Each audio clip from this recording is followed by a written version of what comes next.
శ్రీ అపీతకుచాంబా సమేత అరుణాచలేశ్వరాయ నమః. ఓం నమో భగవతే శ్రీరమణాయ. ఓం సుందరేశాయ నమః. అరుణాచలమనుచు స్మరించు వారల అహము నిర్మూలింపుము అరుణాచల. శ్రీ శివనిధి శివాలయాలు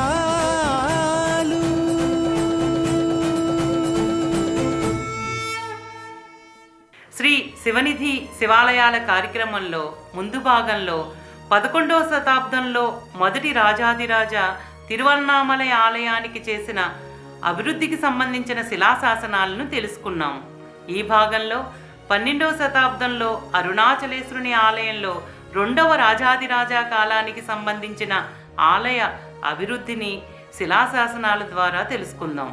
సామాన్య శకం 1065 నుండి 1170 వరకు గల కాలంలో సుమారు 1 శతాబ్దం విరామం తర్వాత వీరరాజేంద్ర యొక్క రికార్డు ప్రకారం 2వ రాజాదిరాజ కాలానికి చెందిన 5 శాసనాలు లభ్యమయ్యాయి.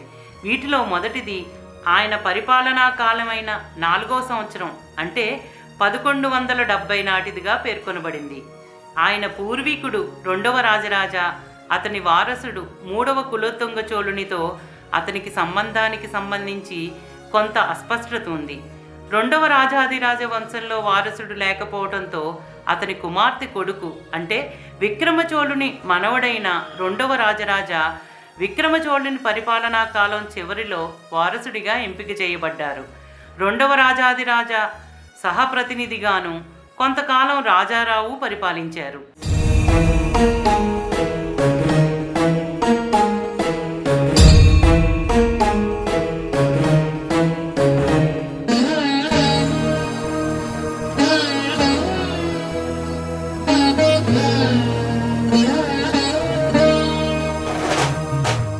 ఇటీవల అధ్యయనం దీనిని ధృవీకరిస్తూ 2వ రాజాదిరాజ 2వ రాజరాజ సోదరి నెరియుడే పెరుమా కుమారుడని, అతని పూర్వ పట్టాభిషేకం పేరు ఇదిరిలి అనే వివరాలు శిలాశాసనాల్లో పేర్కొనబడి ఉన్నాయి.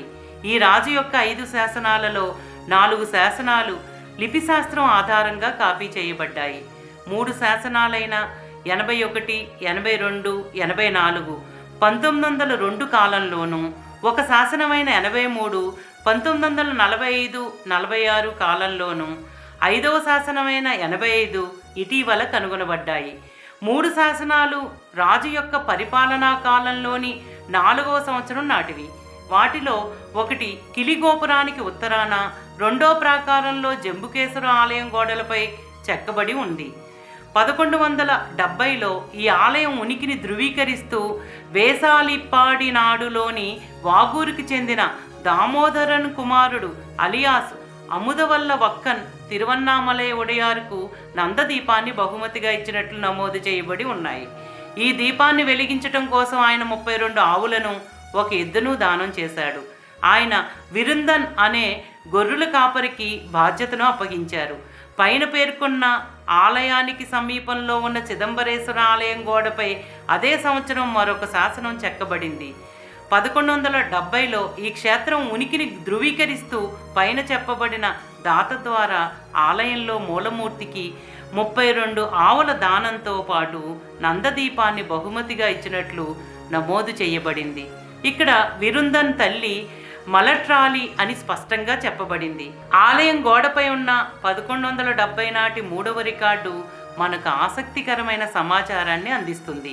ఒక శాసనంలో ఒక చోళన్ దేవాన్ని చంపిన పాపాన్ని పోగొట్టుకోవటానికి వనకప్పాడిలోని పెన్నా నది ఉత్తర ఒడ్డున కలయంలో నివసిస్తున్న కులత్తుడయన్ నాగన్ కైలాయన్ తిరువన్నామలై ఉడయనాయనారని పిలిచే స్వామివారికి నందదీపాలను బహుమతిగా ఇచ్చినట్లు నమోదు చేయబడి ఉంది. ఒకసారి ఆయన వేటకు వెళ్ళినప్పుడు జంతువుపై గురిపెట్టిన బాణం దాని లక్ష్యం తప్పి దేవనుకు తగలగా ఆయన మరణించారు. ఇది అనుకోకుండా జరిగిన చర్యగా నిర్ధారింపబడింది. ఈ ఆలయంలో దీపాలను వెలిగించినందుకు గాను ఆయన 52 ఆవులను, 1 ఎద్దును దానం ఇచ్చారు. ఆయన పరిపాలనా కాలంలోని 7వ సంవత్సరం అంటే 1173 కాలం నాటి శిలాశాసనంలో 2 నందదీపాలను బహుమతిగా ఇచ్చినట్లు నమోదు చేయబడింది.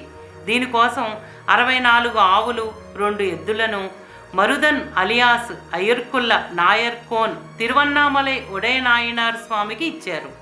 దాత మందరాడి వడవిక్కోన్ కుమారుడు జయంకొండ చోళ మండలంలోని పల్కుండ్రన్ కొట్టంలోని పలనాకర్కు చెందినవాడు. అతని పరిపాలనా కాలమైన 7వ సంవత్సరం అంటే 1173కి చెందిన శాసనం ఇటీవలే కనుగొనబడి చిన్నాభిన్నమైన శాసనాల్లో కూడా చెప్పబడి ఉంది.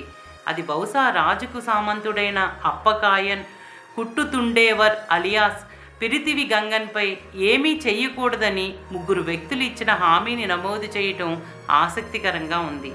తిరువన్నామలై ఉడయనాయనార్ ఆలయంలో ఈ రికార్డు లిఖించబడి ఉంది. స్థానికంగా ముఖ్యమైన వ్యక్తుల మధ్య అశాంతిని సూచిస్తూ రాజు యొక్క సామంత అధిపతికి 3 వ్యక్తులు చేసిన ప్రమాణ స్వీకారాన్ని నమోదు చేసిన మొదటి శిలాశాసనం ఇది. ఆ తరువాత 12వ శతాబ్దపు కాలంలోని శిలాశాసన శకలాలు ఉన్న 20కి పైగా రాతి ముక్కలు ఆలయంలోని అనేక ప్రదేశాలలోనూ, 2వ ప్రాకారానికి దక్షిణం వైపు ఉన్న నేల వంటి ప్రదేశాలలోనూ, స్థలవృక్షం ఉన్న ప్రదేశంలోనూ లభ్యమయ్యాయి.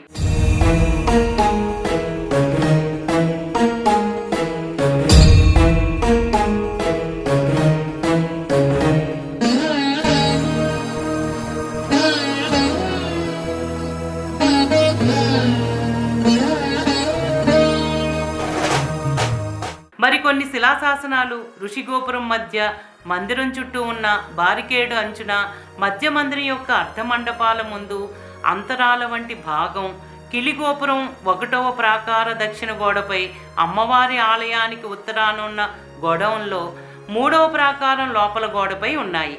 ఈ శకలాలన్నీ పూర్వపు రికార్డులలో భాగంగా స్పష్టంగా తెలియపరచబడ్డాయి. పూర్తి శిలాశాసనాలు కలిగి ఉన్న అసలు రాతి ఫలకాలు ఆలయ మూలస్థానంలోని మొదటి ఆవరణ గోడలో ఉండే అవకాశం లేదు. రెండోది, ఇక ఉనికిలో లేనప్పటికీ ప్రస్తుతం ఉన్న శకలాలు ఆలయ మూలస్థానం పునర్నిర్మాణం యొక్క ప్రత్యేక గుర్తులను చూపుతుంది. పునర్నిర్మాణ పనులు చేపట్టడానికి ముందు ఆలయంలో ఉన్న వ్రాత పరిమాణాన్ని చూపించడానికి చిన్నాభిన్నమైన శిలాశాసనాలు ఇక్కడ గుర్తించబడ్డాయి. అంతేకాకుండా ఆ యుగాల రచనా విధానాన్ని అధ్యయనం చేయటానికి, అలాగే కొన్ని పదాలు, పదబంధాలు అప్పుడు ఎలా ఉపయోగించబడ్డాయో చూపించడానికి అవి ఇక్కడ ఇవ్వబడ్డాయి. ఈ శకలాల నుండి సేకరించిన కొన్ని ఆసక్తికరమైన వివరాలు ఈ విధంగా ఉన్నాయి. ఒక శాసనంలో కాంగేయ రాయన్ ఆలయానికి ఒక దీపాన్ని బహుమతిగా ఇచ్చినట్లు సూచిస్తుంది. దానికోసం కాంగేయ రాయన్ 32 ఆవులను దానంగా ఇచ్చినట్లు నమోదు చేయబడింది.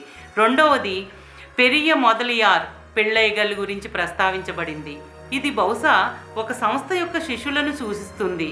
మూడవది, విన్నవదిర పుత్తేరి సిత్తిరమళి కన్నార ముడఫ్ పెరుమాళ్ను సూచిస్తుంది. తిరుజ్ఞాన సంబంధర్ కళింకందై తిరువన్నామలై ఉడయనాయనార్ అని కూడా సూచిస్తుంది.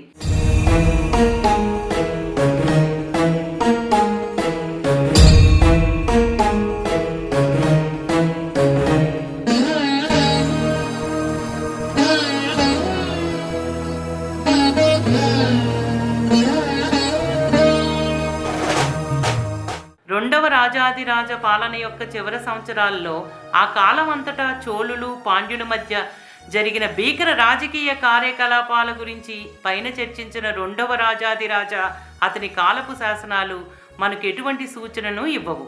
పశ్చిమం లేదా ఉత్తరాన ఉన్న ప్రాంతాల అధిపతులతో అతని పోరాటానికి సంబంధించిన సమాచారం కూడా వాటిలో లేదు. ఇతని కాలం నాటి కాడవరాయులు వంటి సామంతుల గురించిన సమాచారం కూడా ఈ శాసనాల ద్వారా వెల్లడి కాలేదు. ఏది ఏమైనప్పటికీ పైన పేర్కొన్న శాసనాలు రెండవ రాజాదిరాజ పాలన యొక్క 7వ సంవత్సరం వరకు గుర్తించబడిన ఒక శాసనానికి ఉదాహరణ.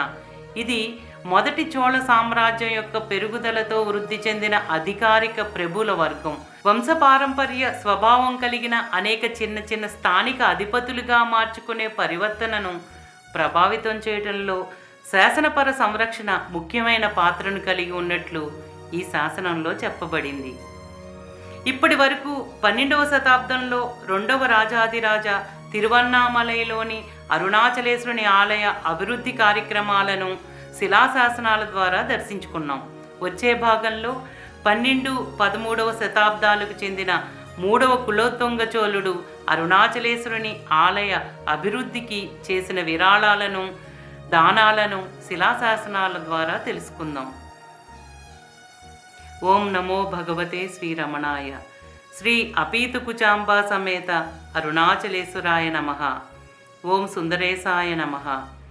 ప్రేమతో నీనామమాలించు భక్తుల భక్తుగా బ్రోవు అరుణాచల.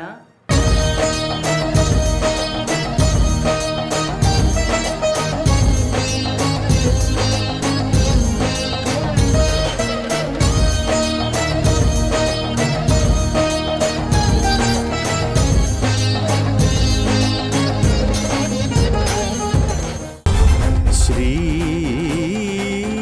శివనిధి శివాలయా